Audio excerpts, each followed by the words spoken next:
a suit, that's okay. Nobody cares about that.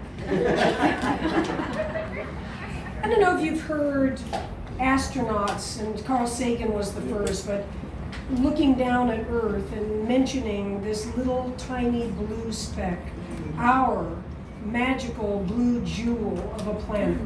I used to feel when I was swimming across, quite literally, the curvature of the Earth. Not only the awe of the nature that we live around, look what you live within here, but the people on this planet.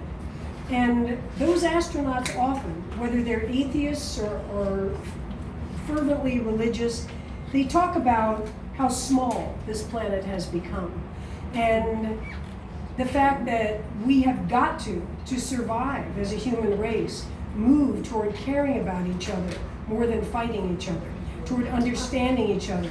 And that brings me back to something Yasmin has already said, and that is, we have come clearly to the biggest divisive point in American political history. Yeah. People are far, far on one side or the other. And to see someone like Christine, who's willing to have a heart, who's willing to listen. She told me that she absolutely looks forward to, she relishes listening to an ardent Trump fan. She wants to understand where they're coming from instead of just sitting on the other side and saying they're crazy and we'll never get there. She wants to get there. Yeah. And the way you do it is you listen.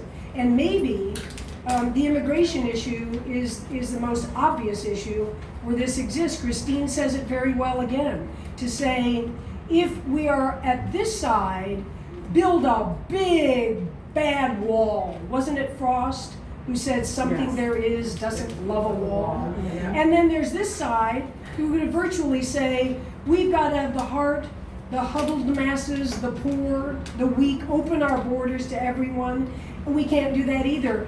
And Christine says neither of those two sides will ever be happy. We'll never get to either of those two sides. So what's the answer? Is to listen.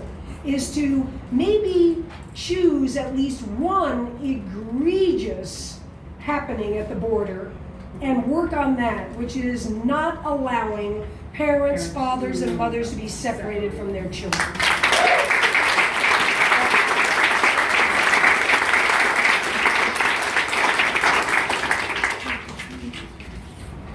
That compassion comes from being 28 years a teacher.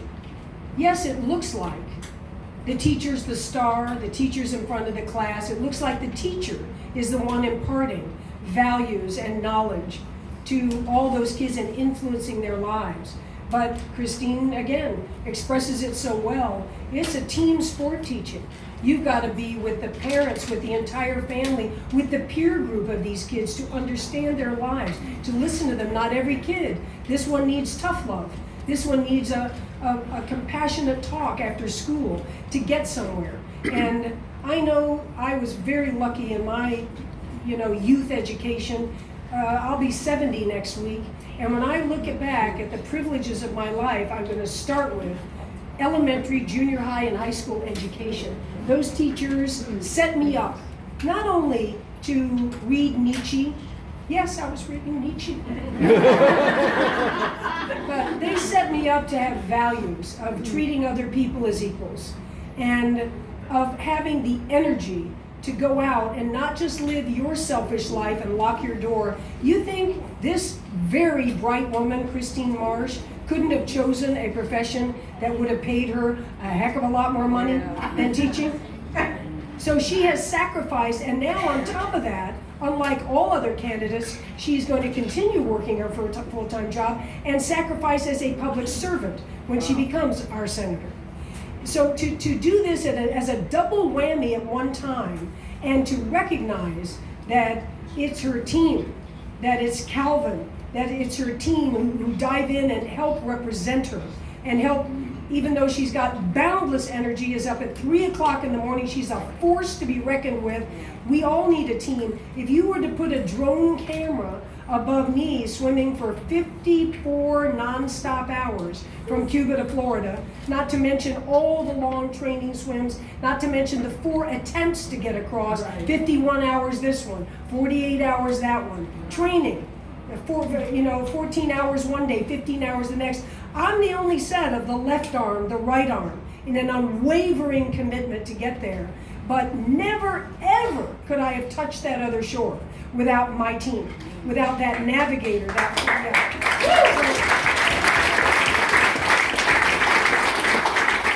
And here, we see, we get politicians can sometimes get a bad rap as big egos. They're in it for the fame and whatnot. And here we have truly a woman who has been a servant to her community, and now she's willing to step up and do that double time.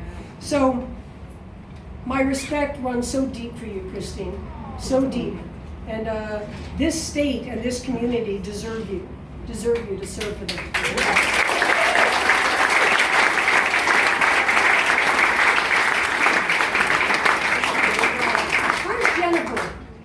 Where's Jennifer? It's right here. Jennifer teaches music, and she actually professionally plays the trumpet. So this is just an embarrassing moment for me. Because when I don't have trumpet players around, I pretend I play. No, you did great. You did great. Yeah, but you haven't heard the rest.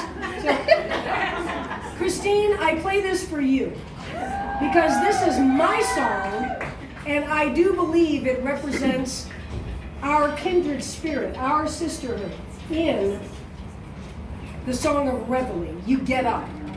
You do not sleep past the dawn.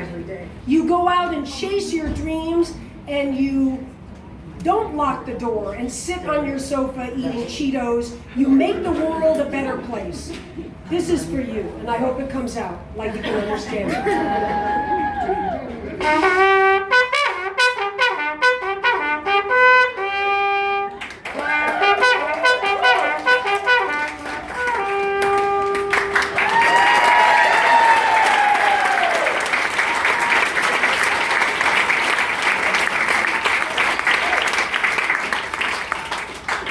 If you find it an inspirational couple of hours you're here, you've been invited to this beautiful home, you're meeting a lot of old friends and new friends, I urge you not to walk out that door today without doing what we all need, what Christine needs, make a contribution. Right on. Thank you.